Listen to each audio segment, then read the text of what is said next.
it's Tony from CassetteComeback.com, and I hope you had a very pleasant Christmas. And as I said in my last video, if I got something good for Christmas, well, I'll do a video on them. And I have. Now, these have come from a friend of mine in Lithuania called Leonid. So Leonid, thank you very much for sending these, sir. And what are they? Well, they are cassettes from Ilford. Now, a lot of people have said when I posted these in the groups, Ilford? I remember them for making film, but I don't remember them making any cassettes. And indeed, these are quite rare birds because, for a start, I don't think anything about these is actually made by Ilford. They're obviously made for them by someone else. And also, these only seem to have been available in Italy. So, yeah, these are not common. I've seen also some Ilfords with them reels in them, you know, the metal reel things. I've seen them as well with Ilford branding, but yeah, people didn't know Ilford made cassettes. So, let's have a look at them. So, we've got this Ilford Hi-Fi Ferric. And what does it say on the back? Wide dynamic range. Cassette microphone. Yeah. Ooh. Now. Made for Ilford Limited, Mobley, Cheshire, a Ciba-Geigy company. That means something because when, about 20 years ago, I was actually on site at a Ciba-Geigy factory. Yeah, there was one, it was in Macclesfield, and there was another one near Bradford, which I used to work at, so that was quite nice. Ilford, part of Ciba-Geigy. Now, they were a big chemical company, so I don't think they made tape. They could have done, though. They actually had the power to make it, did Ciba, but yeah, anyway, sorry, that's just a bit of nostalgia for me there.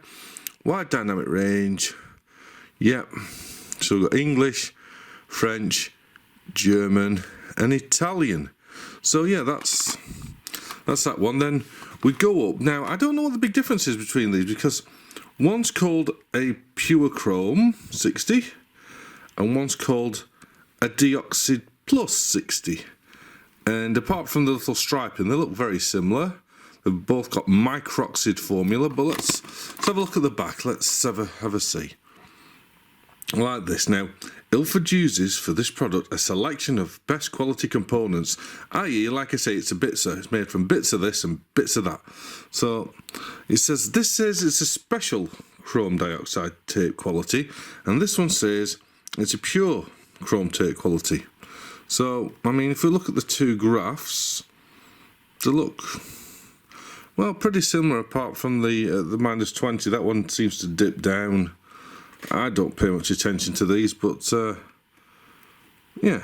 So use the micro particles of the new chromium blah blah blah blah set tape to chrome CrO2, high mol in high frequency range, very low distortion, high accessivity, don't know that one, and precision mechanism. Yeah, and like I say, the other side of it is in Italian, because like I say, Italian market, I think, and this is the same. English on this side, Italian on the other. So look, you can use for okay, set this for okay, yeah, ultra wide, high maximum output level, mol. So yeah, as we're showing here, it doesn't want you to input more than 0 dB on either of them. So yeah, I don't know quite what the difference is going to be. So tell you what, let's unwrap these and have a see if we can, I don't know, have a look at the tape, see if there's anything special about the tape or there's anything special about the smell. Now, the way these wrappers tear off, you see what I mean there? I've done this before, I don't know if you can, but it's sort of jagged. Reminds me of the wrappers on the Sochi mags and the Sochi mags. That sort of same wrapper material. Let's have a see if this one is the same style as well. I imagine it is. Yeah, can you see it goes all jagged. It's not a smooth tear, and that to me sort of says Agfa. So, you know, Agfa, a fellow film producing company, maybe they made these for them.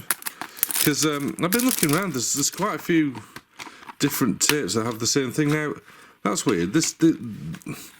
Normally you get with a BASF where it's the other way around, but this is side B and it's all the way round to side B and not to side A, which is kind of strange. Let's have a look at this one.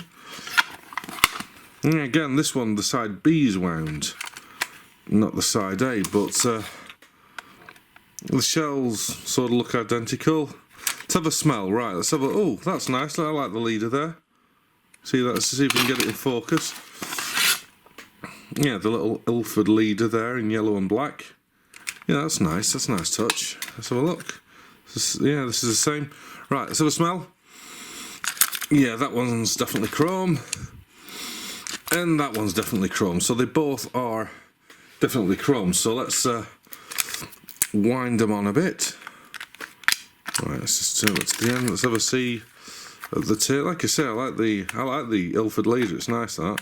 Not that you ever see it ever, but okay. So we've got a very, yeah. Oh, it's sort of bluey, that. Almost like cobalt doped, but no, it definitely smells of chrome. Maybe it's a cobalt doped chrome. Who knows? But yeah, let's start taping that one, and let's have a look at the pure chrome.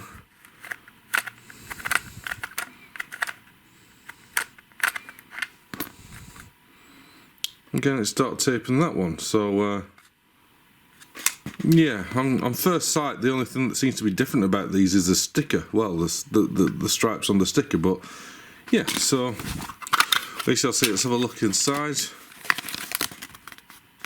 Oh, I remember these sort of labels. Yeah. So churn out. Oh, right. Well, the labels have gone all dry. They're just yeah, the labels are just falling off without any adhesiveness whatsoever on them.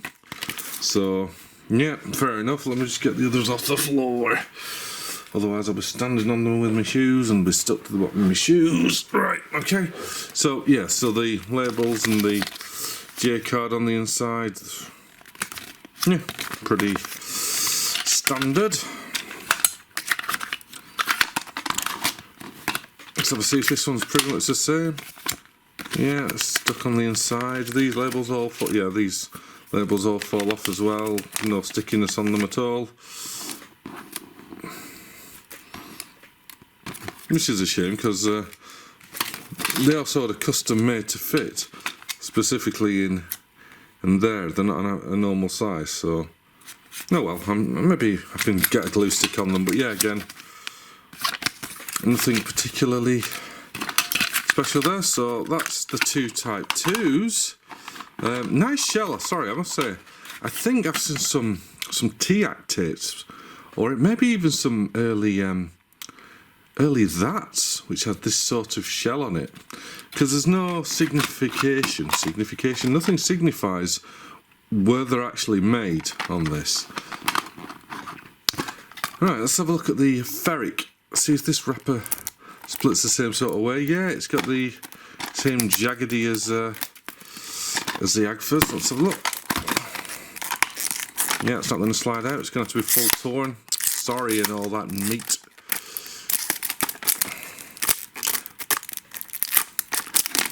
Yeah, this is, like I say, it's the same sort of feel. Maybe an Agford wrapper, and again, this one says it was made for someone in Cheshire, but it wasn't English, right? Okay, so these stickers are drying out, but they're not quite as bad as the other ones. But it's an interesting looking tape. It's not a... yeah. I like that. Can you see that? The little sort of like where it loops round there. Reminds me of this on the Fuji DRs. Look. Only it's on the other side on the Fuji DR. You know, it's got that little loop there. So the shells aren't the same. The hubs aren't. I mean, these hubs say BASF to me. So look at the tape. See if it's a nice brown. Yeah, that's a very deep brown ferret there. Traditional. There doesn't look to be any cobalt doping going on with that one. So yeah. So yeah, not a bad looking shell. Can't say. Like I say, the grid pattern at the top. I'm trying to think if it reminds me of anything with that loop. But yeah. So Right, I guess what we should do now is put them in a deck. Let's see how they bias and calibrate. See if these two actually bias and level the same or not. Because, like I said, they seem pretty identical. And let's get some music on them. See how well they sound. The truth.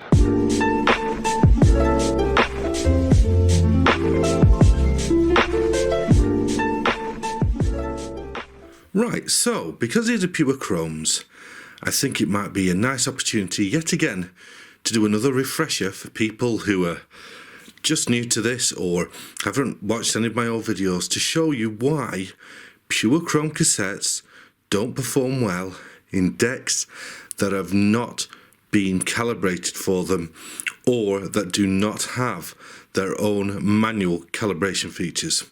I'll show you what I mean, right? Let's start this off now with this, one of my reference cassettes. I love these, the 1991 TDK SA. Chances are, if your deck's Japanese, it will be either biased for this or an equivalent like a Sony UX. So if I put this now into the ZX9, let's calibrate it up, okay? So first thing I'm going to do is adjust the azimuth. Oh, flickering. Well, that stays solid red, we're pretty much there. Okay, the azimuth is solid. Let's have a look at the level. The level on this now, for what it was calibrated for, is massively over, so let's turn the level down. Okay, the level is about right. Let's now look at the bias. That's massively over, so let's turn that down.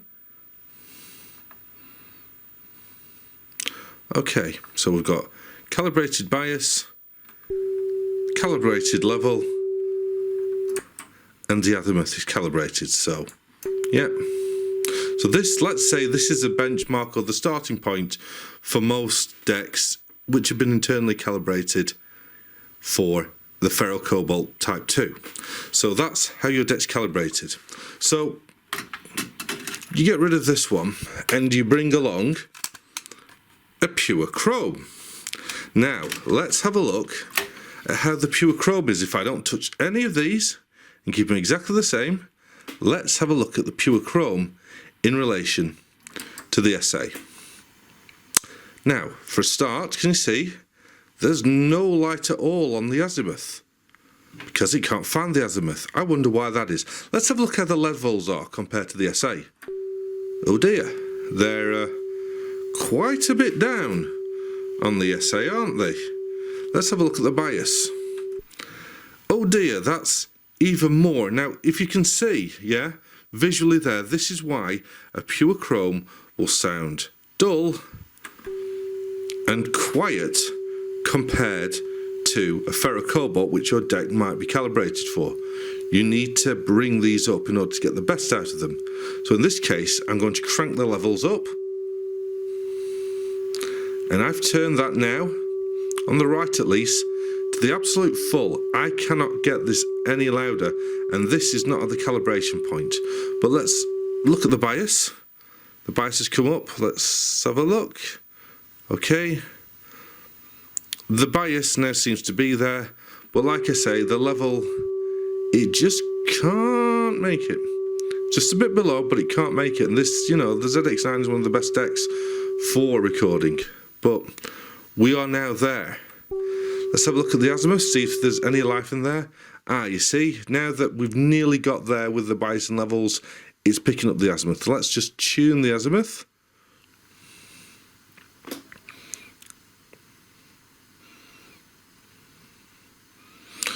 Okay, azimuth is locked on. The levels are still a bit below, but they are solid. And the bias is about right, but it's solid. So I hope you can see there, that's why Ferric Cobalt Type 2s seem to perform a lot better in decks which are Japanese, because Japanese Type 2s were mostly Ferric Cobalt Type 2s, and that's why when you put a chrome in, it sounds dull, sounds quiet. You need to have a deck that can calibrate a pure chrome. So that's the Deoxide Plus. Let's see if this PC60 which is a pure chrome, is actually any different when it comes to calibrating, or if they could be, like I say, maybe the same tape just from different generations. So let's have a look now. Okay, the azimuth is virtually locked on. Let's just turn a little bit, see if we can get the azimuth right. Azimuth locked on. The level exactly the same. Still not quite up to calibration point, but it's there. The bias exactly the same. So this pure chrome and this one seem to bias and level the same. I know that's not always the case, that if it does that it's the same tape, but same brand, same shell, everything the same apart from the stripes on the sticker.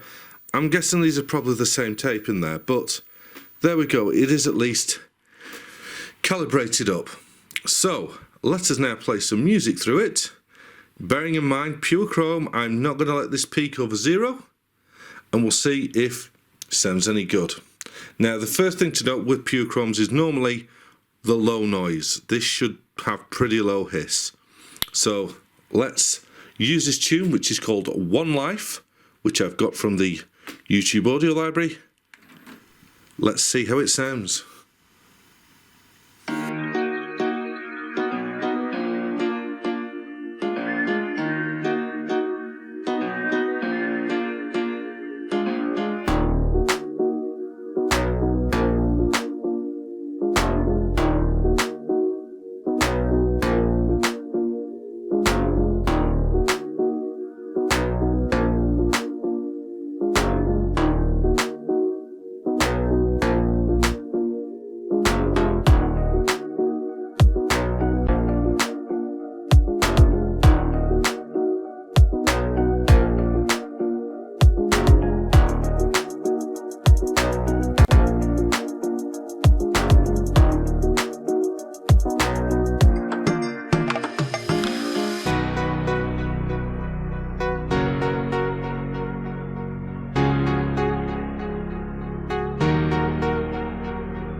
Okay, so the pure chrome sounded pretty good. I mean, yeah, you can still tell the hiss, but kept it below 0, sounded very full, sounded very nice, the highs were there, the bass was definitely there. Yeah, sounded well.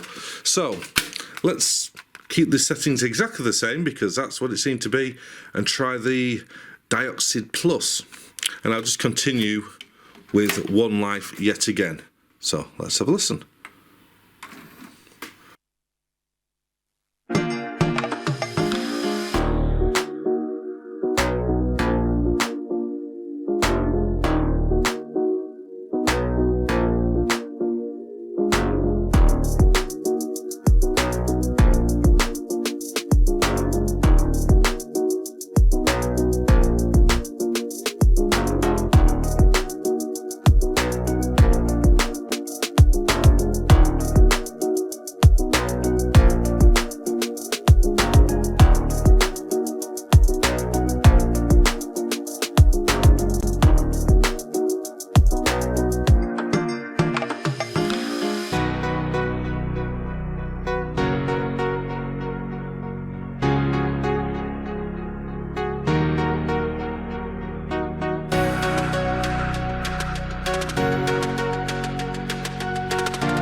So taken on its own merits there, I could hear a little bit of distortion in the bass, even though this was at 0. Like I say, 0's different on different decks, but I could hear a bit of distortion. Perhaps, maybe, I just need to run that again, but I'm going to record it even quieter. Let's take it to below. So let me just crank this down a bit. Let's try that again, because like I say, these scales are different to different decks, so it could be that it needs to be lower. I mean, it is a pure chrome, so it's got the low hiss, but let's have another do at that. But not with that track. Okay, let's try one knife again, and I'll take it from halfway. Let's go.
Yeah, I'm still not totally happy with the bass response on that. It did sound still a bit distorted.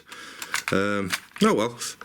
Right, let's now move to the high ferric. So I'm going to record this one a bit hotter. I'm thinking this one maybe peaking at +3, but let's set this up. EX 120 microseconds. I'm not going to use Dolby. Right, let's calibrate this one up. Okay, the azimuth seems about right. Oh, levels. Okay, bias. Eesh. Crank up the bias.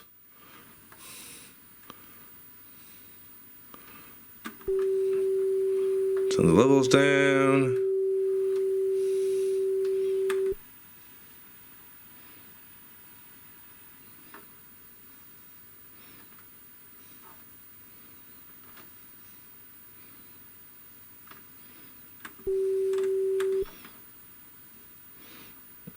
Not massively stable, but yeah, okay. Okay. Oh, azimuth is out now.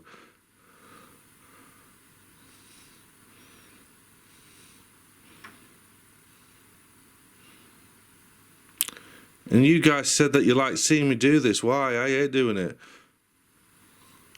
Yeah, the azimuth isn't stable on this. Oh, hang on. There we go. Right, that's stable. Okay, levels. Bias. Okay, that'll do. Right, good. So, I am going to use a different tune now. This one is called Scary Island. Scary Island. Yeah, interesting. So, let's just get that one tied up. Okay. Right, I'm going to crank this up a little bit. Let's just put it up to there and up to there. And let's see how this ferric performs.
And there we go. So, yeah, I like that. That's very, very classic, traditional looking Ferric. That I say probably BASF, but yeah, sounded decent enough.